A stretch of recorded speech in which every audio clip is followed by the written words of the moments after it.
Good morning students. Here is class 9th for math subject. Students, before starting my AV assignment, let us take pledge against COVID-19. I commit to be vigilant and bear in mind at all times the risk to myself and my colleagues from COVID-19. I promise to take all necessary precautions that prevent the spread of this deadly virus. I promise to follow and encourage others to follow the key COVID appropriate behaviors, to always wear a mask, face soap cover, especially in public places, to maintain a minimum distance of 6 feet from others, to wash my hands frequently and thoroughly with soap and water. Together we will win this fight against COVID-19. So students, let us start exercise 2.1. In the previous video, I explained all the terms like simple interest, compound interest, time, rate of interest, how to calculate amount, how to calculate compound interest. Let us do ninth question, बच्चे. Ninth question is the simple interest on a certain sum of money for 3 years at 10% is rupees 2400. Simple interest, बच्चे.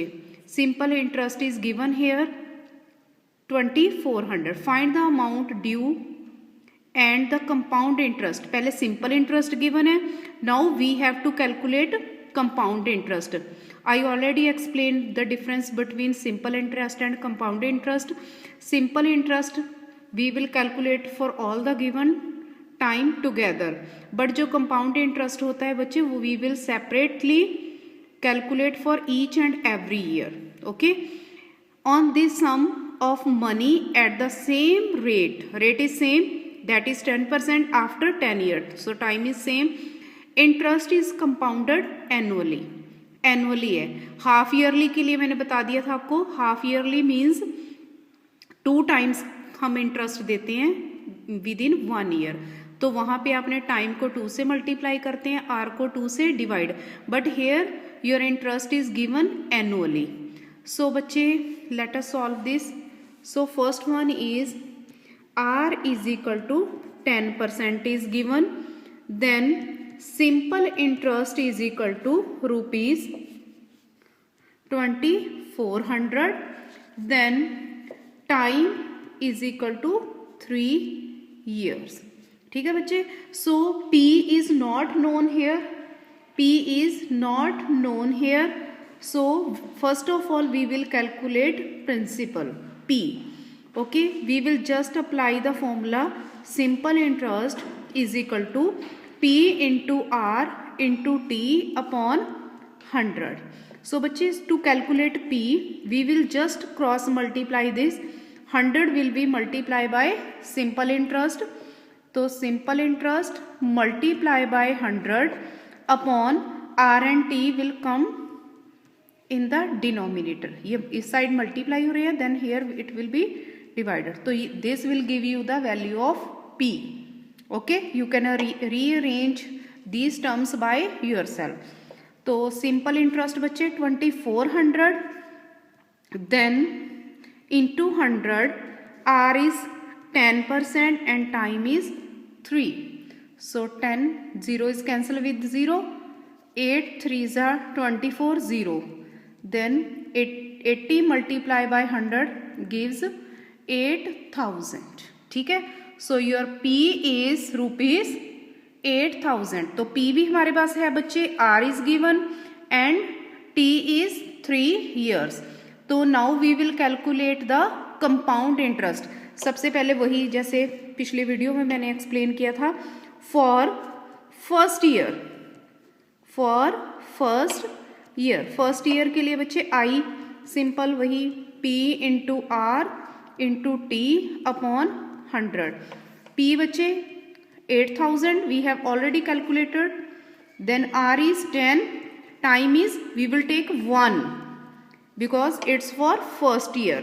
हमने हर एक साल का interest है वो separately find करना है। सो बच्चे time we will take 1, then 2 zeros are cancel with 2 0।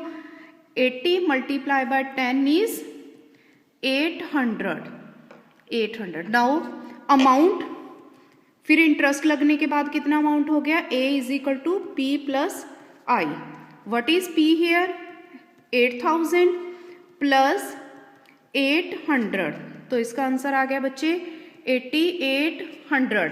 Means अब हमने जो पैसे रिटर्न करने 8000 पे 800 ज़्यादा रिटर्न करने हैं, means 8800 we have to return. Okay clear. तो जो बच्चे ये अमाउंट है this will be the principal for next year. ये क्या बनेगा अब सेकेंड ईयर के लिए principal. So for second year now P is 8800, R is same, R बच्चे है 10% and time we will take 1। तो I कैलकुलेट करो, P into R into T upon 100। P है बच्चे नाउ 8800, तो R 10, time we will take 1 upon 100। 2 zeros are cancel. 88 multiply by 10 will give us 880। Again we will find amount P plus I। तो second year के लिए हमारा interest हो गया 880 rupees. Okay then P बच्चे हो गया 8800 जो हमने पहले कैलकुलेट किया, देन 880 इंटरेस्ट, दोनों को बच्चे ऐड करो, then it will give us 9680। Okay then for third year I is equal to, now this amount will be the principal for third year। ठीक है, तो principal for third year 9680 multiply by 10 multiply by 1, P multiply R multiply by T upon 100। 2 zeros are cancel, it will give us 968। Again we will find amount. तो P plus I formula, P is 9680 and I is rupees 968। Okay, this will give us 10,648। तो ये बच्चे हमारा end of the third year हमारा amount सारा calculate बन करके आ गया 10,648 rupees. Now compound interest A minus P, जितना हमारा लास्ट में आया अमाउंट 10,648 में से माइनस कर दो बच्चे, स्टार्टिंग में हमारा कितना था 8,000। So subtract 8,000, this will give us 2,648 rupees. Now this is the answer. Okay clear, इतने पैसे हमें एक्स्ट्रा देने पड़ रहे हैं। Clear. Then question number 10, find the amount and the compound interest on rupees 8,000। Now this is P, time is 1.5 year, change into improper fraction, 2 ones are 2, 2 plus 1 3 upon 2 at 10% per annum, the interest being compounded half yearly। Half yearly already explain, half yearly में बच्चे time को 2 से multiply कर देते हैं, 2 से 2 cancel हो जाएगा 3, और R को 2 से डिवाइड, दैट विल गिव अस 5। तो सेम जो मैंने ये प्रोसेस अभी एक्सप्लेन किया उसी को अप्लाई करके आपने अमाउंट कैलकुलेट कर लेना। लास्ट में compound interest amount minus P लगा दो। Clear. Then a man borrows rupees 5,800 at 12% per annum compound interest, he repays 1,800। मतलब मैन ने जो बोरो किया है पैसे 5,800, 12% इंटरेस्ट है, ठीक है जी। He repay 1,800 at the end of 6 months। हर एक 6 महीने के बाद वो 1,800 रुपीज रिटर्न कर रहा है जिससे उसने बोरो की है। Calculate the amount standing at the end of third payment. Third payment मतलब हमने 3 टाइम्स करना है इसको कैलकुलेट। जैसे ये आपका प्रोसेस है फॉर फर्स्ट, इसका आएगा फॉर फर्स्ट पेमेंट, ठीक है, फॉर फर्स्ट 6 मंथ्स। जो आपका अमाउंट आएगा उसमें से 1800 क्या कर दो, सब्ट्रैक्ट कर दो, ठीक है। फिर सेकंड, फॉर सेकंड 6 मंथ्स, फिर आपने वही पी यूज़ करके उसके अमाउंट में से भी 1800 माइनस कर दो। ऐसे ही थर्ड के लिए करना है, ठीक है। तो आफ्टर थर्ड फिर आपने 1800 फिर कैलकुलेट करके ये अमाउंट बता देना कि इतने पैसे अभी आउटस्टैंडिंग अमाउंट है, ठीक है। Is it clear? You can take help from the written assignment also. I already solved for you. Thank you and have a nice day.